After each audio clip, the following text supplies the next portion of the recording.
Hi guys, and welcome to my YouTube channel. My name is Zwannda, and in this video I'll be talking about how to read an ETF fact sheet, right? So for some of you who do not know, an ETF fact sheet is a place where you can find information about an ETF. That information is the one that helps you to decide whether an ETF is worthy of investing or not.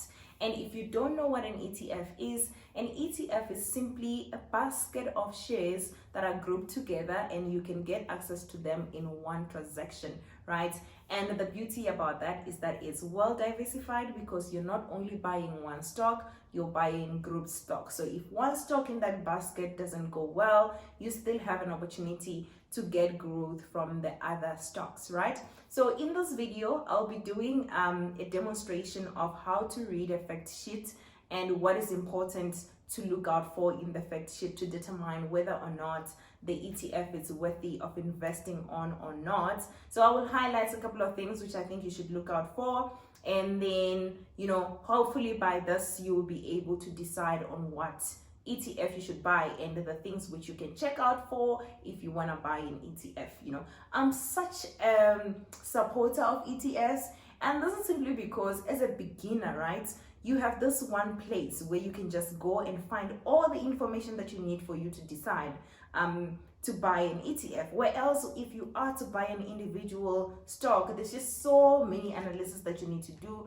You need to do fundamental analysis, you need to do technical analysis, you need to do what analysis. There's just so many analysis that you need to do if you're buying individual stock. Not to say that individual stocks are bad, but it's just much more easier or a lot more friendly for beginners to start with ETFs because they are simply to understand. And hopefully in this video I should be able to give you those insights, those nuggets, those insights that will help you to actually choose a better ETF for yourself. So I will go on Google and I will search Cetrix Top 40 fact sheet. So I'll be using the Top 40 ETF to do this demonstration, and then I will open the PDF, which is the fact sheet, and this is what you will see. I will highlight the important things. So this fact sheet has just 3 pages, right? 3 pages, and then you can decide whether or not you want to buy this ETF or not. So first of all, the number one thing which you need to look out for is the objective of the ETF. The objective of the ETF is just what this ETF is about.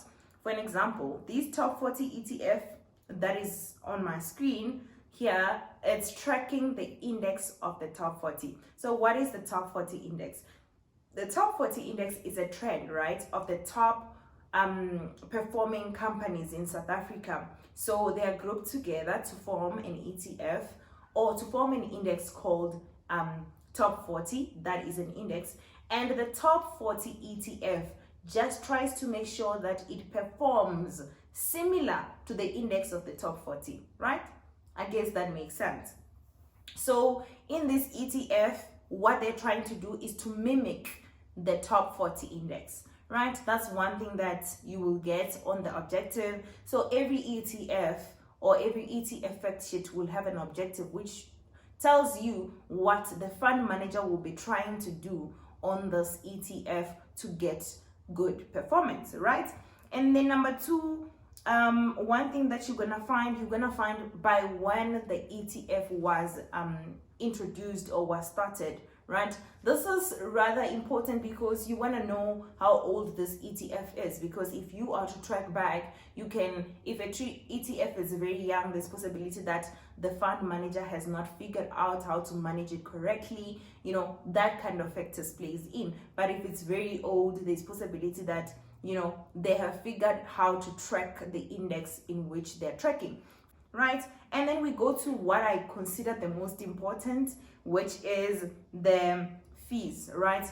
On the fees, you need to look out for the total expense ratio. The total expense ratio is all the costs which are associated with you having to own that ETF on an annual basis, right? So I actually believe that any total total expense ratio that is above 1 is a lot. Okay, I had a little bit of some technical glitches, so we can continue. I was still talking about total expense ratio, right? So for me, anything above 1 is a no-go, right?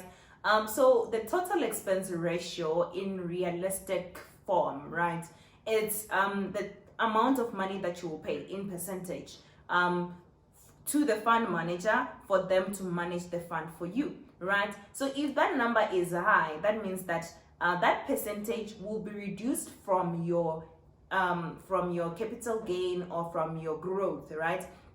For an example, let's say the growth is 4% and the total expense ratio is 1%. That means that your real growth is 3%, right? So that's why you need to make sure that you get an ETF that has low total expense ratio, and it's also tracking the index great, right? So they're mimicking the index very well, but at the same time they're charging less. So that's one thing that you need to look out for, because if you have a high total expense ratio, like I said, it will eat into your profit, right? Not only on ETFs, I think even when it comes to unit trust, this is the same thing. Make sure that you check all the costs that are associated with managing that specific fund, okay? So another thing that you can check is the top 10 holding, right? This is called top 40 ETF, but they give you the top 10 companies that are on that ETF rather, right? Just to show you what they're focusing on or what is currently on that ETF. So for this top 40, here they have BHP, they have Anglo American, they have MTN, and they have Sasol, right? And they also have 30 more, obviously, but they just showing you here on the top 40 which they have. And I think the beauty about it is that they also show you the weighting of that company, because each and every company that is on the top 40 have different weighting. For an example, BHP has 11.88%, meaning that it's contributing the highest out of all the top 40 companies that are in this ETF, right? So then you know that if BHP is not performing well, there's really a high chance that this ETF can start taking, right? But what I like about ETFs, like I said, is that you still have 39 other companies to hold you if BHP is not performing well, which is great. Just if a company is not performing well, they will remove it to the top 40 and introduce a new one which is performing a lot better, right? To give you a better performance, right? And one which is also secondly important, or firstly important, and followed by the total expense ratio, is the performance. Really, at the end of the day, we all just want to make sure that we have great returns, right? So you will check the past performance, and also the caution to this is that past performance doesn't guarantee future performance, right? Future returns. So this past performance just gives you insight on how this ETF has been performing in the past years. So, you know, at least you can see the projection to the future a little bit and make decisions based on that, right? If you're looking into the top 40 performance annualized from the 30th of September 2021, you can see that in the past year, rolling monthly, it has performed 19.24, and the benchmark was 20.25, right? So I will explain also what the benchmark is, right? The benchmark is the top 40 index that I spoke about. So what the ETF is trying to do is to make sure that it gets to the benchmark. The benchmark is the 20.25, so the ETF did 19.24, right? The difference between the two shows you by what gap did the ETF miss the benchmark. You know, it's like, this is where we're trying to get, and this is where we got, you know, what is the gap? You know, yeah.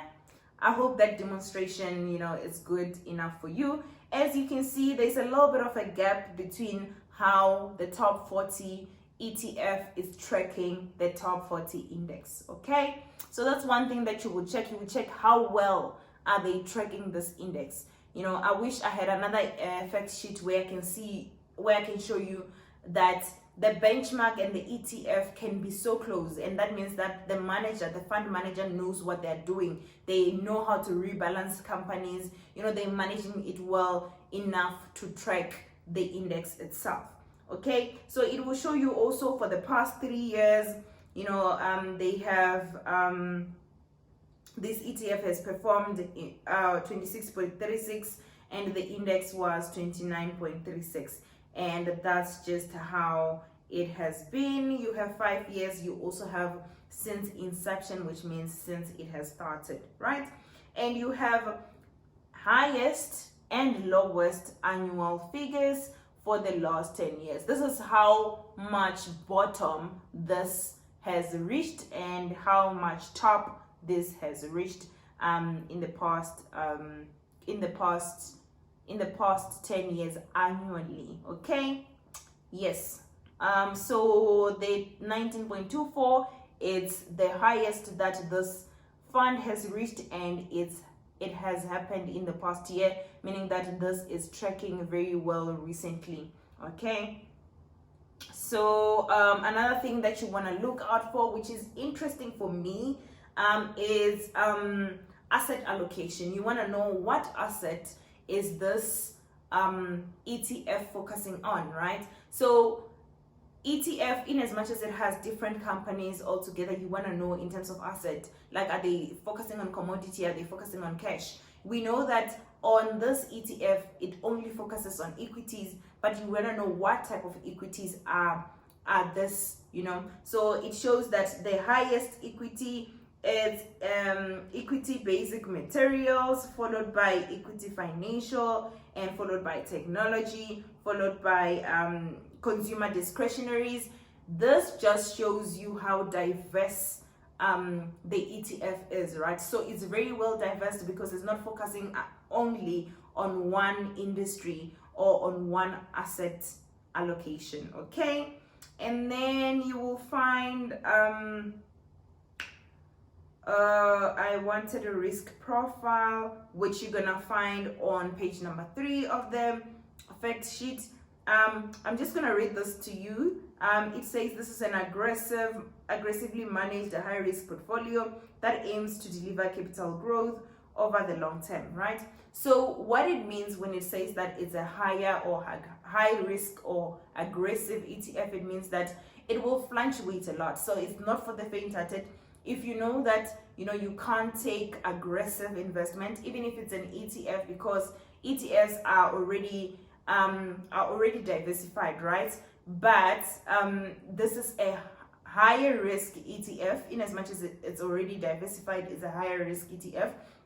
They are conservative ETFs. They are medium ETFs. So depending on your risk appetite, you can choose which ETF you want to choose, right? So this is it. The other things that are on page 3, it's glossary, meaning that if you don't understand the terminology that is used on this fact sheet, you can follow through and just read for you to understand. So that's it that you need to know about ETFs and the fact sheet. So you can read this information. You can read another one, another ETF that you're planning to buy, like S&P 500. Read through it and try to figure out which asset classes would I want, which companies would I want, even in as much as they're in a group, like how much diversification do I need, right? So that's what you need to read for you to identify whether you want to buy this ETF or not.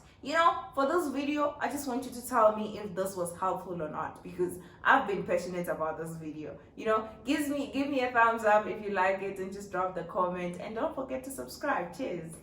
Bye.